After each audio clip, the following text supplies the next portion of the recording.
Hello everybody, in this video I'd like to talk about the infamous YouTube scam plaguing the platform. Recently we've seen plenty of channels get hacked, and the latest one I can recall was Linus. Well, not to question his competence in the subject, because previously even the arch nemesis of scammers, Jim Browning, got hacked in a similar fashion. In my field, I can recall Josh from 91 Tech get hacked as well. Surprisingly, the scammers did not target me, or they simply failed at it, which felt like an injustice. I've been looking for a scam email like this for months at this point, and I even asked Josh on Twitter to send me an email that managed to gain his trust, but never got an answer back. I've been ignored by scammers up until yesterday. I finally got a scam email to show you at last. Maybe it's not that well composed, but who am I to judge? The scam does work. The main idea the YouTube scam revolves around is sender spoofing.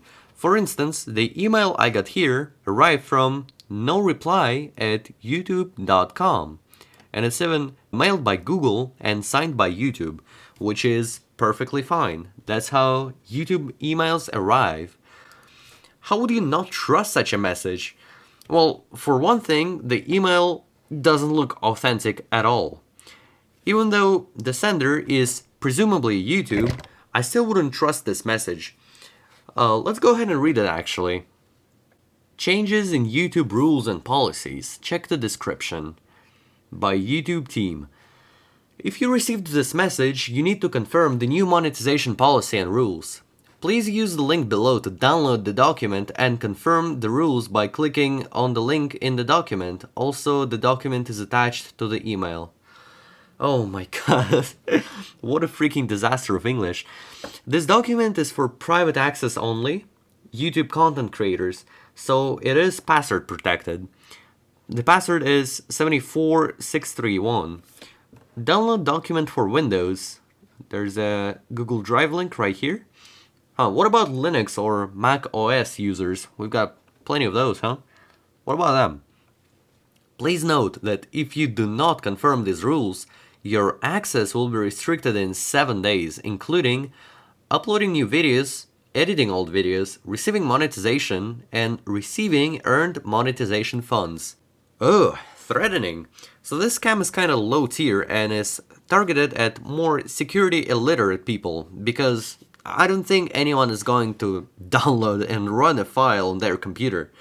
It's not normal for any company or business partner to send you a file via email unless you asked for it, simply because everything is solved online and all the documents can be filled out online as well.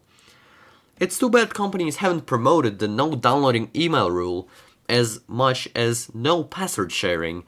It's honestly one of the 10 commandments. Double, triple, quadruple check every attachment and don't download unless you took the time to verify the email. What also played a huge role in helping developing such a stupid scam is the false rule of verify the sender.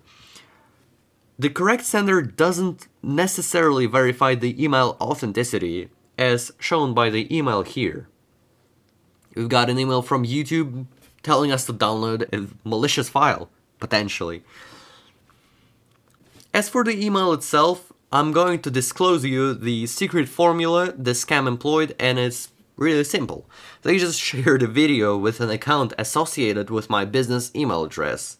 And I do not use my business email address for anything aside from business inquiries and subscriber letters. So they failed on that front as well. That Krabby Patty formula can be easily derived by looking at the email header. You don't call this a header because you can show the original message and there is going to be a mail header there. I'm talking about the HTML header right here. It states that the YouTube team has apparently shared a video with me on YouTube. Hey, let's check it out.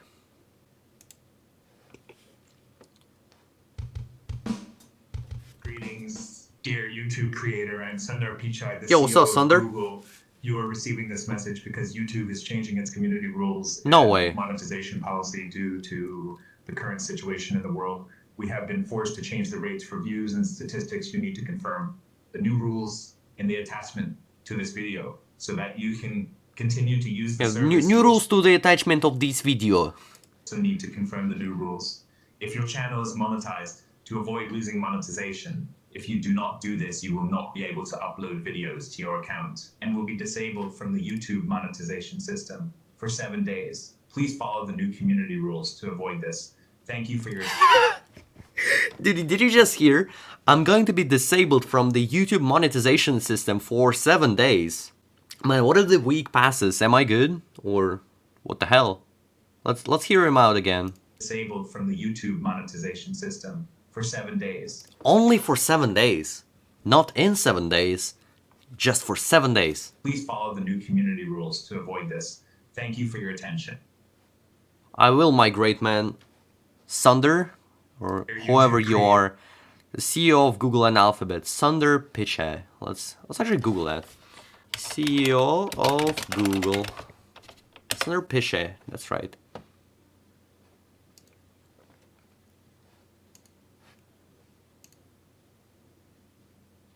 They got a similar looking guy, I think.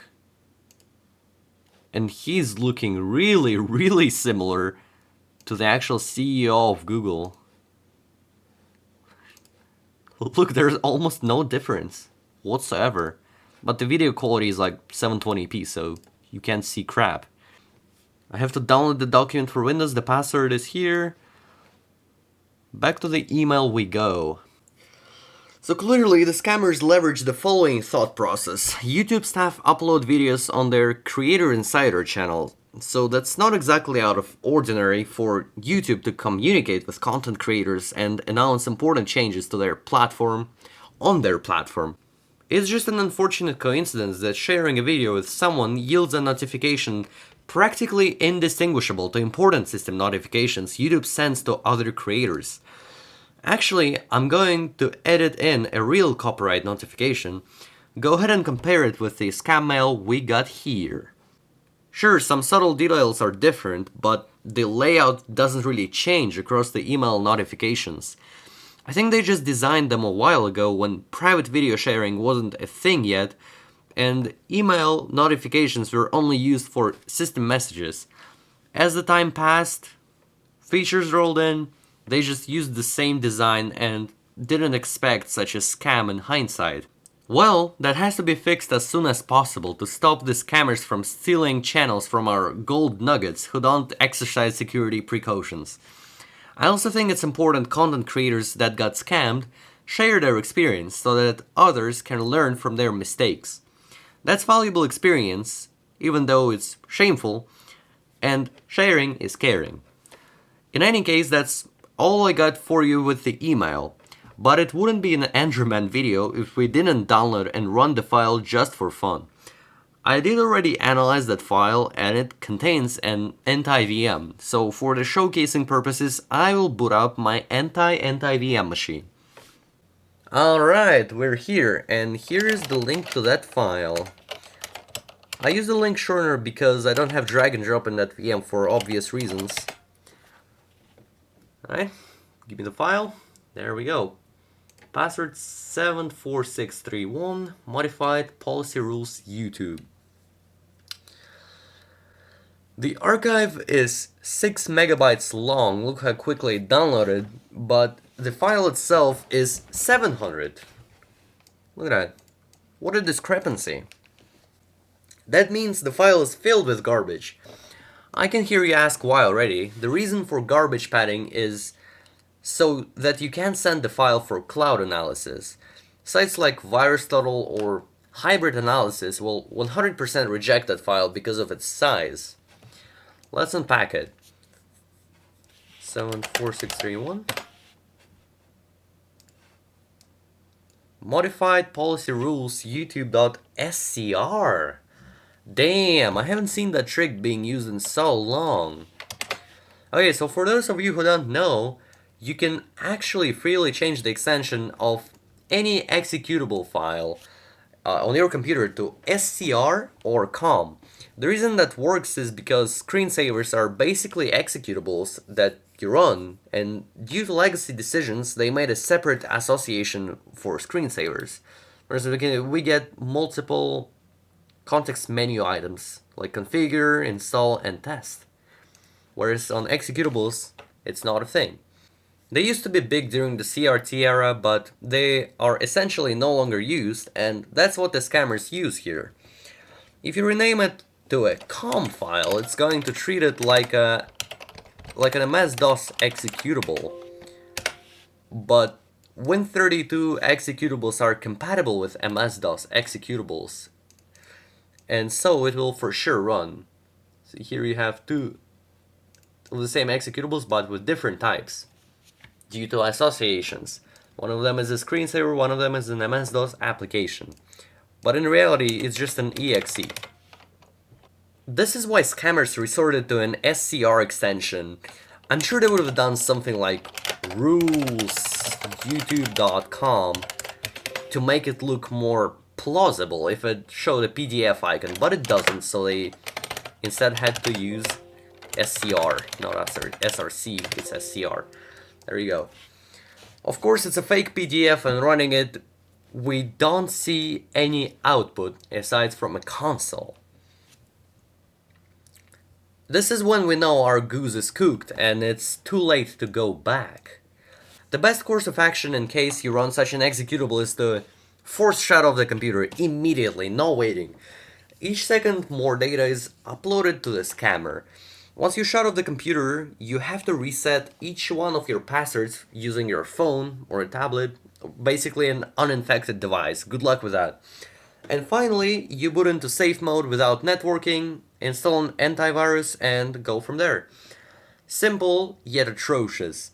But this is the fallback you should resort to if you know for sure you got infected. Anyway, the file itself drops a bunch of building tools into a certain folder. I can show you using a tracer here. Gotta copy as paste, install, and trace. The console output starts.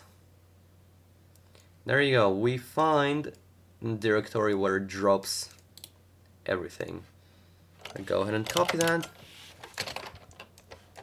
Enter that directory. No wait, I just started an executable. Directory is here. C Windows Microsoft.NET Framework 64 v4 something. There you go. These are the tools it drops. And I'm sure some of the executables it builds in the process are malicious. Like add-in process 32, add-in util. If I were to guess, these executables are to inject into a browser and set up a keyboard hook or something like that to keylog you, basically. I didn't really care enough to trace it back further. It's obviously a stealer or a keylogger of sorts, and I don't really enjoy looking into them. Honorable mention, VirusTotal does not flag the archive file as a stealer. I can show it to you right now. It's 700 megabytes, 680 megabytes if we try to upload it. The maximum file limit is 650 megabytes on VirusTotal, but they're smarter. They just made it 680, 30 megabytes above, so you cannot upload it. But if we try to outplay the malware creators and add it to archive, use like ultra compression level, and then upload it to VirusTotal, it's not going to flag it. It's going to call it a zip bomb, but it will not find a stealer. So, the cloud scanner essentially fails. Don't fall victim to such a scam, and take care.